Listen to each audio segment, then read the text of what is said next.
tá?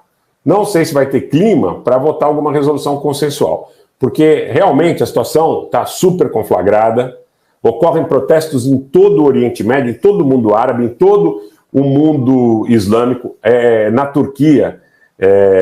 Há ataques, inclusive a bases militares, há tentativas de ataque a bases militares da OTAN por parte de populares. Então a polícia está descendo a borracha e o gás de pimenta na Turquia, tá?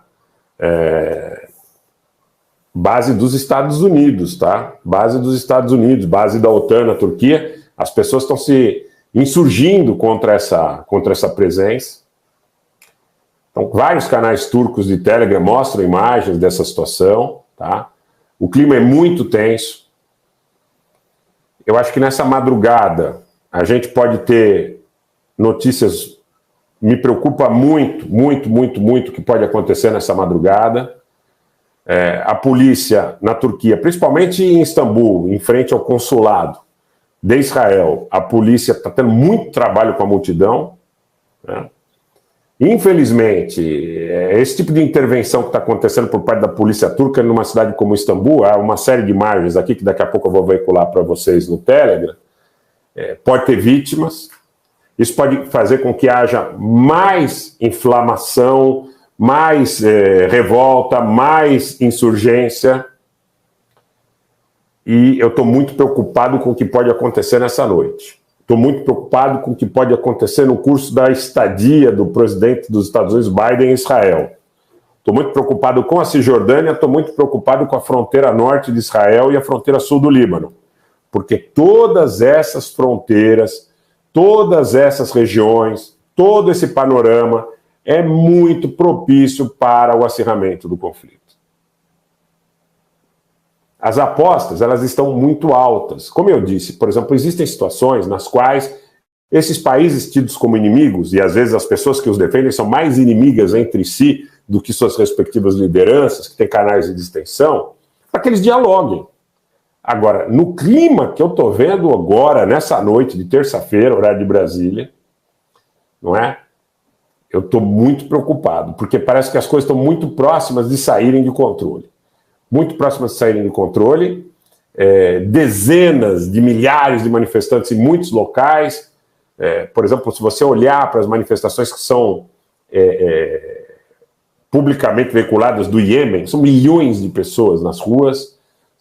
Nunca houve nada parecido com o que a gente está vendo.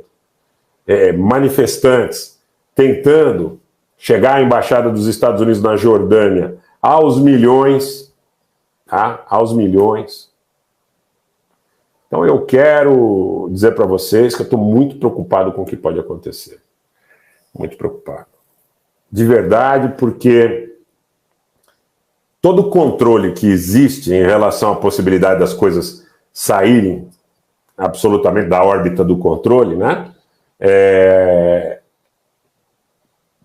Pelos indícios, pelas informações que a gente recebe, e é interessante, eu fico preocupado quando muitas fontes que nos provém com informação, passam a nos questionar, né? Isso é bastante preocupante, porque muita gente que nos diz, olha, eu acho que as coisas vão por esse caminho, e muita gente está desesperada. Nesse momento eu recebo dezenas de imagens, de mensagens aqui, estou com mais de 400 mensagens aqui para abrir no WhatsApp, por exemplo, de pessoas que são bem informadas e perguntam o que você acha que vai acontecer, porque as ruas do mundo árabe, do mundo islâmico, estão absolutamente inflamadas. Você tem aí entre 1,5 bilhão e 1,8 bilhão.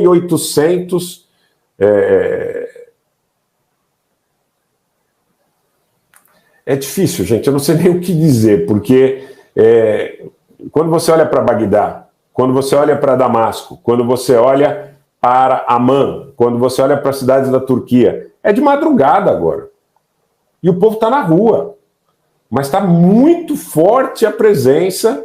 E, por exemplo, na Praça Tahrir, em Bagdá, né, milhares de pessoas que querem chegar às embaixadas dos Estados Unidos, à embaixada da Grã-Bretanha. Eu tenho a impressão que alguma coisa vai acontecer nessa madrugada e espero que não seja algo que encaminhe as coisas para um viés de reversibilidade, né? Porque a gente sabe que a gente está tratando com potências nucleares, a gente sabe que a gente está tratando com interesses na navegação do Mediterrâneo, na produção e distribuição do petróleo também, na região das águas do Mediterrâneo e nas regiões também do Oriente Médio, Arábia Saudita, Síria, Catar, Turquia, Israel, todos esses países, a produção de petróleo, a distribuição de petróleo, a questão das rotas comerciais, da navegação. Por coincidência, você teve a presença do presidente russo, Putin, em Pequim, exatamente para tratar dessa questão das rotas da seda. E nesse momento, nós estamos chegando num momento muito forte, muito decisivo, não é? Decisivo.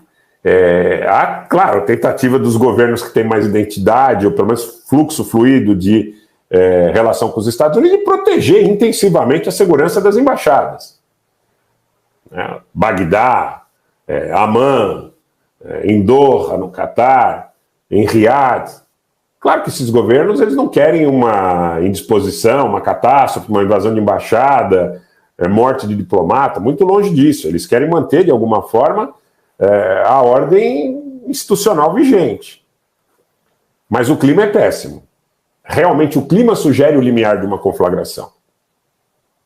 O clima é péssimo, inclusive entre os embaixadores. Os embaixadores que são muito comedidos ao darem informação, ao passarem suas impressões, medem palavras e dizem, não, é possível que nós tenhamos alguma resposta para esse questionamento quando eu faço alguma pergunta daqui a alguns anos, né?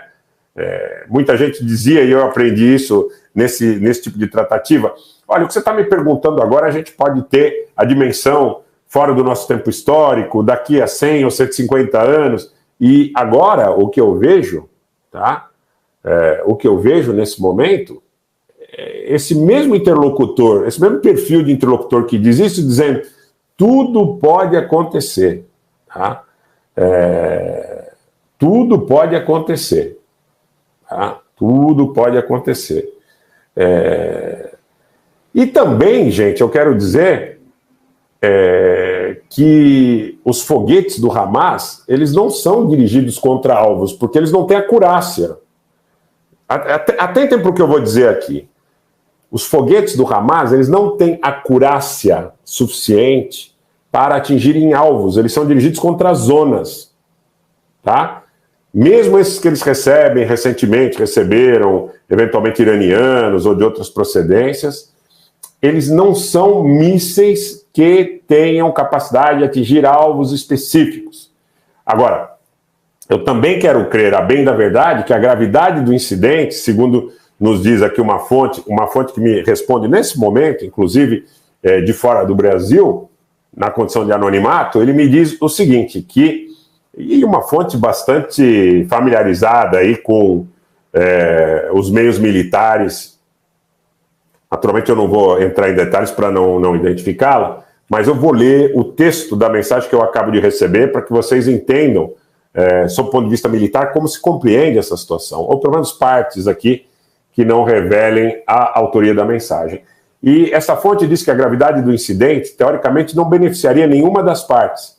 Então, admite que pode ter sido um erro de alvo ou uma falha no míssil, né, lançada de avião. Alguns desses sistemas terão muitos anos, o que exponencia a probabilidade desse tipo de incidente. Então, sugerindo que munições antigas possam ter sido utilizadas e que não tenha sido uma ousadia, sob o ponto de vista político, a busca de atingir um hospital, sob o ponto de vista do custo político que isso implicaria.